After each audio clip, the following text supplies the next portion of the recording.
When it comes to Spec Ops The Line, much has been said already. So why not toss the proverbial hat into the ring? Firstly, it's worth noting that Spec Ops is such a peculiar franchise to use for this particular game. The Spec Ops franchise was a tactical shooter series from the late 90s, early 2000s, and it was never particularly popular. So deciding to take that random franchise few people truly remember and then using it to tell one of the best stories in games is a choice. However, when it comes to the concept of choice in games, we like to kind of lie to ourselves. And developers like to lie to us too. Not for nefarious reasons, but just because the concept of choice is a lovely thing to bandy about. The vast majority of games that center choice as a central aspect of the experience are generally just pretending to have true choice. The only real games that have something approaching true choice are ones that are more like toy boxes than games. Like the Minecraft creative mode. But even that has built-in restrictions based on the engine and design. In the end, even though the devs of a game like Minecraft might not realize what all you can do with their game, they still ultimately control every aspect of the game that ultimately leads to you engaging with it. There is a great book by Walt Williams, the narrative lead on Spec Ops The Line, called Significant Zero. And it has some lovely discussion about this concept and how Spec Ops The Line challenges the notion of choice in games. You see, there is no real choice in this game, or any games really. The only thing available to you is an array of options that the game designers chose. They made those choices, and you get to pick from their selection of choices. Even if the game devs gave you 1,000 different options to choose from, there is still a finite number, and they were all designed by someone. There is no real choice in games, only the illusion of choice.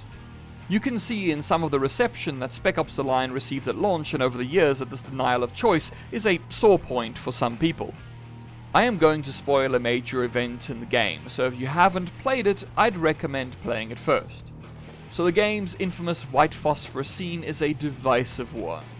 It's also arguably the most important scene in the game for what it sets up going forward. People were angry because they didn't have a choice over participating in a war crime. And here's the thing, no, you didn't have a choice. To those who feel that way, you are correct. You did not have a choice when Spec Ops The Line made you do that. This is even made clear in the dialogue that takes place right before you start indiscriminately attacking people with a war crime weapon. The game explicitly told you that you have no choice. It's a game. Of course you do not have choice. You are only ever given the illusion of choice until the devs decide to take that away from you. Games have lied to us for years. They pretend to give us choice, and the gaming audience has often eaten that up. They have swallowed the lie and regurgitated with no real thought of their own. Spec Ops The Line wrenched the illusion of choice from the eyes of so many because there was never a choice. The only choice is actually to stop playing, and you made the choice to play to continue. You can criticize that and argue that it is not as effective as it wants to be, and that may very well be true. But it did try to do that. It took a big gamble that they knew would anger some people. A game, realistically, can force you to do whatever it wants you to do. The only reason certain people are angry about what Spec Ops The Line does is because it dares to criticize you, as the player, for continuing to engage with it. Many games that pretend to give you choice love to do the whole good and bad moral choices thing. And then some games like to do the bad and worse choices thing instead. But both of these options are illusory. Most games simply lack the confidence to do what Spec Ops The Line did. It was willing to directly criticize games, gamers, and gaming culture as a whole.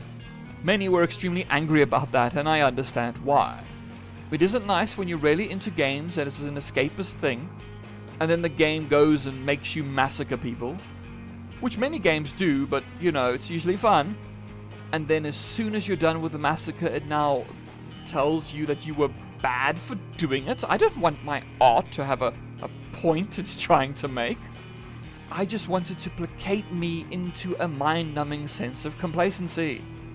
Okay, that may be mean, but if you are one of those people who are angry at what Spec Ops The Line forced you to do, Is it because of a genuine critique of the game, or because you don't like what it had to say about your escapist entertainment? It didn't let you have fun, and in fact it even had the goal to criticize you for having fun. And if that is your reason for being against it, you should maybe learn to take a more critical look at what you enjoy. When a game denies this choice or makes other bold decisions that will prove to be divisive, you should try to interpret why you feel the way that you do about it. Why are you unhappy about what the game had to say? Why did it say what it had to say? Learning how to interpret art as something beyond mere escapism is a foundational skill to have. And you will learn a lot more from a game if you are willing to view it as art, in all its potentially good or bad ways, rather than simply seeing it as entertainment alone.